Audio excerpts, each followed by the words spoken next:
উচিত দ্রুততম সময়ের ভিতর ফাঁসি দিয়ে দৃষ্টান্ত হিসাবে এদের লাশটা ঝুলিয়ে রাখার জায়গায় গুরুত্বের তথ্য বহন, তাহলেই অনেকে ভয় পাবে। পাশাপাশি এখানে আমার এক বোন বলেছেন যে ওদেরকে সামাজিকভাবে বয়কট করতে হবে।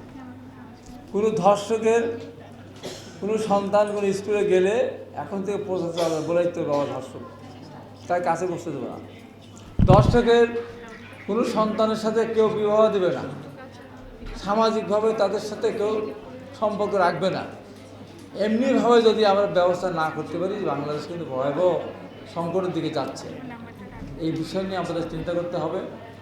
আর এখানে আপনারা যেগুলো বললেন যে প্রত্যেকটা শাশুড়ি যখন শ্বশুর বাড়ি যায় তার শাশুড়ি মনে করে না যেটা আমার মেয়ে, মনে করে পরে নেই। এই কারণে সে যখন শাশুড়ি হয় তখন ওই যে সে যে শাশুড়ি যারা নিজেদের সাথে পরে সেই প্রতিষ্ঠানটা নেয়। এই জন্য আপন ভাবতে হবে। যেমন আমাদের গ্রামে একটা গল্প ছিল যে একজন গল্প করছে যে ভাই মনটা খুব খারাপ, তাই না তোমার? না না তেমন খারাপ নয়। কেন? তোমার যে ছেলে, তোমার যে মেয়ে মারা গেল, কে তোমার যে ছেলে বউ মারা গেল, তোমার জামাই মারা গেল, তো যে মেয়েটা বিয়ে দিলাম, জামাইটা মারা গেল, ছেলেটা বিয়ে দিলাম, বউটা মারা গেল, এবারে মারাটা পরের মধ্যেই গেল। এই ভাবলে তো হবে। ছেলের বউ নিজের মেয়ে, আবার জামাইটা নিজের ছেলে, এটা ভাবতে হবে। আজকে আমরা যে সংকটগুলো ভুগতেছি, আমরা যদি একটু সচেতন হই, এই সংকট থেকে আমরা উত্তরণ পেতে পারব।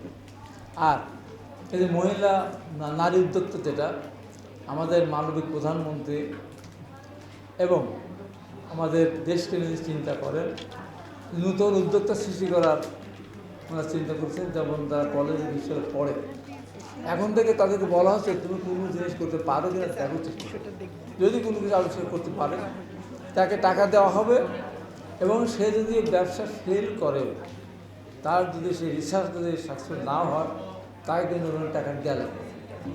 সাকসেস হলে তখন সে সেখান থেকে রিটার্নটা দিবে, যা ফেরত দিবে ব্যাকটা অংশ, বা সেখানে সে একটা ব্যবস্থা হবে। আমি মনে করি এই সাথে আমার বক্তব্যের ভিতরে মিডিয়া বলার সুযোগ হয় না। খানের শিল্পী কই চলে গেছে, এরা হলো চিত্রনায়ক, এরা হলো শিল্পী, যারা গান গায় তারা শিল্পী। আমরাও শিল্পী হয়ে গেছি। আমরা কোন শিল্পী? আমরা টকশো শিল্পী। টকশো শিল্পী আপনি প্রতিদিনই টকশোতে কথা বলতে হয়। আপনাদের এই আজকের বিষয়টা নিয়ে আমি কি জোরদারভাবে বলবো, জোরদারভাবে কীভাবে বলবো, যে যেমনভাবে নতুন উদ্যোক্তাদেরকে জামানত ছাড়া লোন দেওয়া হচ্ছে, আমার নারী উদ্যোক্তা যারা তাদেরকে জামানত ছাড়া এবং ইন্টারেস্টটা কম দিতে হবে।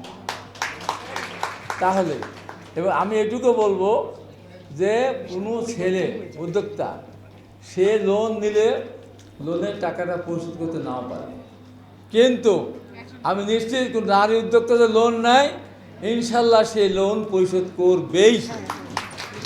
টাকা তার তো অন্য কোনো খরচ নাই। ছেলেরা তো দুষ্টম্য করে, লোন নিয়ে চলে যায় ব্যাংকক, চলে যায় সিঙ্গাপুর, বিভিন্ন জায়গায় ঘুরে ঘুরে টাকা পয়সা নষ্ট হয়ে চলে আসে। মেয়েদের তা করবে না, মেয়েদের লোক। তাই আমি মনে করি দেশটাকে সামনে এগিয়ে নিতে হলে আমার ছেলেদের চেয়ে মেয়েদেরকে এই ক্ষেত্রে অগ্রাধিকার দিতে হবে, তাহলে আমার দেশটা এগিয়ে যাবে।